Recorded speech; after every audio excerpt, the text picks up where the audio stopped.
안녕하십니까. 2025년 1월 1일 최병무의 팩트 시작하겠습니다. 어제 최상목 대통령 권한대행 부총리 겸 기획재정부 장관이 국무회의를 열었죠. 그래서 헌법재판관 후보자 3명을 임명하느냐 임명하지 않느냐 하는 문제가 쟁점이었는데, 그 중에서 2명을 임명을 했습니다. 민주당이 추천한 정계선, 국민의힘이 추천한 조한창, 그리고 민주당이 추가 추천했던 마흔혁 후보자는 임명을 보류했습니다. 그리고 내란 특검, 김건희 특검, 이 2가지 사항에 대해서 재의 요구권을 행사했습니다. 거부권을 행사한 거죠. 자, 우선 헌법재판관 문제를 한번 보면 10월부터 국회 선출 몫의 3명이 공석이었습니다. 국민의힘은 양당이 1명씩 추천을 하고 다른 1명은 합의를 하자. 그러면 이제 중립적 성향의 헌법재판관이 나오겠죠. 이렇게 주장을 했고요. 사실은 그게 관행입니다.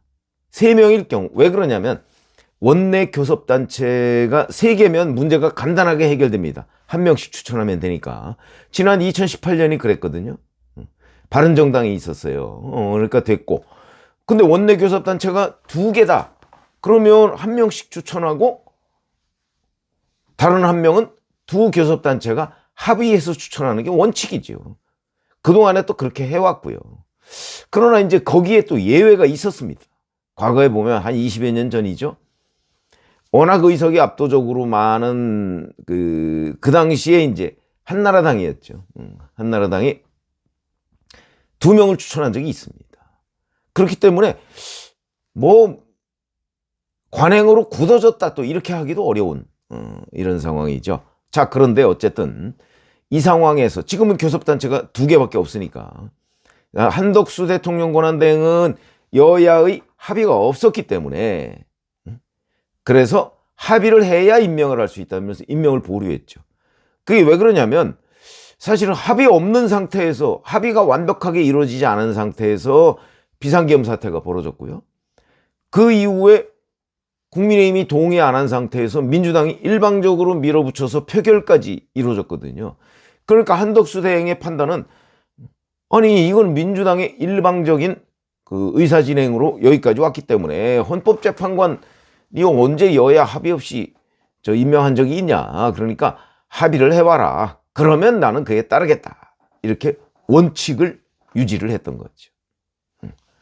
그런데 최상목 대행은 그게 아니고 3명 중에서 1명씩은 그동안에 그건 아주 확립된 관례다. 그러니까 임명하겠다. 그러나 또 1명은 합의해라. 이렇게 3명을 분리했습니다. 자, 그러면 최상목 대행은 왜 그랬을까? 사실 이 3명은 세트입니다. 원칙적으로 얘기하면 3명은 다 임명을 하거나 다 거부하거나 이렇게 돼야 되는 거거든요. 근데 그 3명을 쪼갰습니다. 그거는 물론 아까 말씀드렸듯이 과거에 2명을 어느 특정 교섭단체에서 지명한 사례가 있기 때문에, 이게 교섭단체가 2개일 때 3개일 때가 다르니까 그건 이제 어떻게 판단하느냐 이 문제입니다. 근데 한덕수 대행은 원칙적으로 판단을 했고, 지금 최상목 대행은 그거보다는 약간 타협적으로. 왜 그랬느냐? 지금 이거 아니면 탄핵하겠다 지금 이러고 있는 거 아닙니까? 민주당이.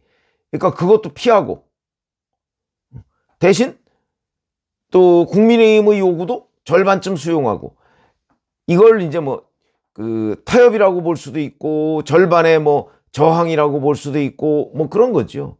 저는 타협으로 봅니다. 그러니까 원칙보다는 타협을 선택했다. 그 이유는 이거 어느 한쪽 지금 편을 확 들었을 경우 원칙을 지키다 보면 한쪽 편을 들게 되는 거죠. 그게 국민의힘 편을 들게 되는 거죠.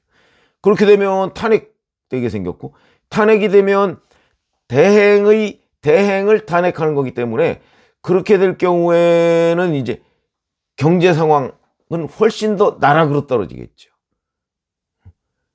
왜냐하면 그 다음 대행도 또 탄핵당하지 말라는 법이 없기 때문에 그래서 이거는 다분히 경제관료다운 저는 선택이다 이렇게 생각을 하고요. 그래서 본인 주도로 당분간 우리 경제가 이제 약간 안정을 찾을 때까지 좀 탄핵 사태는 막아보자 뭐 이런 정무적 판단의 결과가 아닌가 이렇게 판단이 되고요.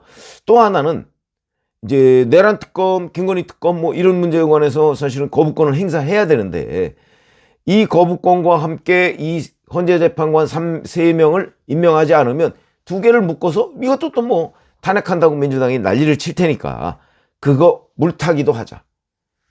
약간 요런 판단도 뭐 여기까지는 그 최상목 대행의 판단이 맞았다 이렇게 얘기를 할 수가 있겠죠.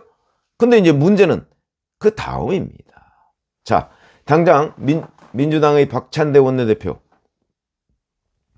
대통령도 헌법재판관 임명 거부권이 없는데 권한대행이 선별해서 임명하는 것은 옳지 않다 이렇게 얘기를 하고요. 빨리 임명하라 지금 이렇게 얘기를 하고 그러나 이제 탄핵에 대해서는 거론을 안 했습니다. 왜 그랬을까요?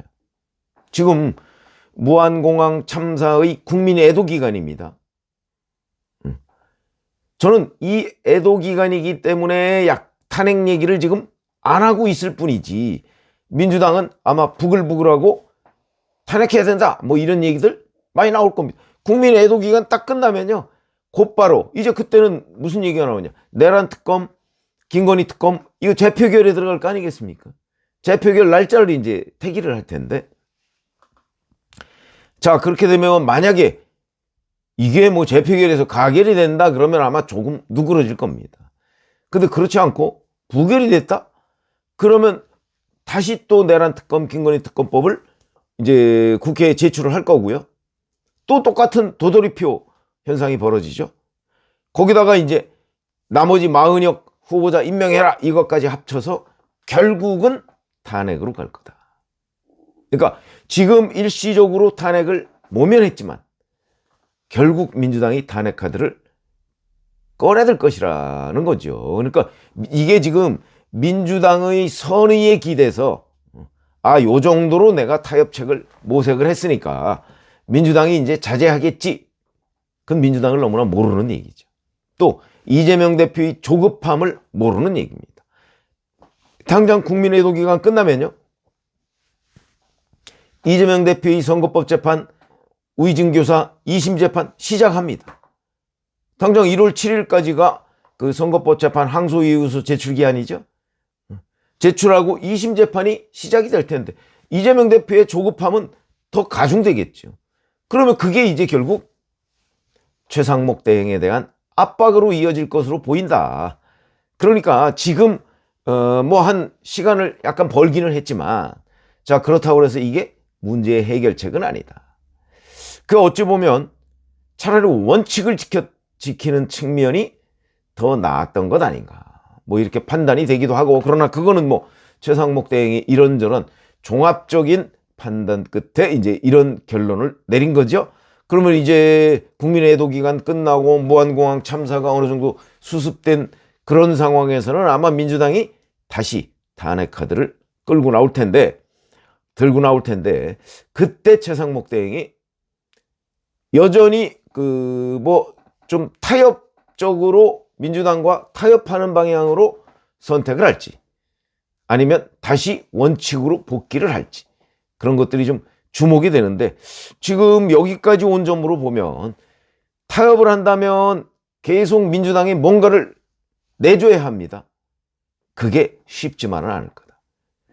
어차피 이 국면은 이재명 대표가 시키는 대로 하지 않으면 탄핵이 되도록 돼 있는 국면이기 때문에 아마 최상목 대행이 좀 피해 다니는데도 한계가 있지 않을까라는 점에서 본다면 이번에 원칙보다는 좀 실리를 택한 측면 뭐 이 측면을 우리가 완전히 비판할 수 있는 건 아니지만 그러나 이게 어디까지 갈 것인가 대단히 회의적이다. 민주당은 어차피 이재명 대표는 어차피 최상목 대행에 대한 탄핵 카드를 쓸 수밖에 없을 것이고 왜? 본인 사법 리스크 뭐 2심 결론 나기 전에 윤석열 대통령 탄핵 확정시켜서 대선을 치러야 되겠다. 뭐 이 생각이 워낙 확고하기 때문에 아마 물불 안 가리고 탄핵 카드를 쓸 가능성이 높다 이렇게 보는데, 일단 상당한 정도로 시간은 벌어놨습니다. 그 후에 이제 재충돌까지 제가 보기엔 뭐 머지않을 것으로 보이는데, 그럴 경우에 최상목 대행이 어떤 카드를 들고 나오느냐 하는 건데, 글쎄 뭐 현실적으로 워낙 압도적 다수이기 때문에 아마 그 막는 데에 한계가 좀 있어 보인다 하는 데까지 말씀을 드리고요. 그 다음은 뭐 또 상황은 조금씩 변하고, 이제 그 다음 주에 2심 이재명 대표의 2심 그 서울 고등법원 그 재판이 또 어떤 속도로 어떻게 굴러갈지 뭐 이런 것들을 아마 가늠해보고 아마 대응 카드를 또 검토하지 않을까, 이렇게 판단이 됩니다. 고맙습니다.